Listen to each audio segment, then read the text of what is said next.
Thank you uncle. Hey Swapna, ఏంటిది? పాల తాలికలు. Thanks Mohini, నేనే అడుగుదాం అనుకుంటున్నాను. సిగ్గు లేకపోతే సరే. ఇందులో సిగ్గుపడ్డానికి ఏముందమ్మా? అది ఇక్కడే ఉంటే మీ అంకుల్ తిని రాత్రంతా గంతులేస్తాడు. అవును, నేను గంతులేస్తంటే ఈవిడ నోటితో డప్పు సౌండ్లు ఇస్తుంది. Stop it, Ranga. Okay Bye. Bye, see you. Bye. Bye రా. బాయ్ రా. Bye.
ఒట్టి గొర్రకే అనుకున్నావు కదమ్మా.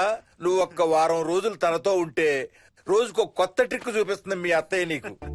నా పెళ్ళైన 3వ రోజే గుండెకి చచ్చేవాడిని. ఓ రోజు రాత్రి వచ్చి ఎదురుగా నిలబడింది. కళ్ళు తెరిచి చూసి నీలాగే కేక పెట్టా. అప్పుడు చెప్పాడు మా మామ తనకి నిద్రలో లేచి నడిచే అలవాటు ఉందని. Stop it, Ranga. ఒకసారి మమ్మీ నడుచుకుంటూ బస్ స్టాప్ దాకా వెళ్లిపోయింది. వెళ్లి తీసుకొచ్చాం తెలుసా. చాలా డేంజర్ కదా అత్తయ్య, నిద్రలో కింద పడితే. పడుతుందమ్మా. విచిత్రం ఏమిటంటే ఎక్కడ పడితే అక్కడే నిద్రపోతుంది. కొన్నిసార్లు మా కార్ పార్కింగ్ లో కార్ల మధ్య సెటిల్ అవుతుంది. నేను వెళ్ళి తుప్పటి కప్పొస్తా. Ranga, stop it. సర్లే పద, టైం అవుతుంది.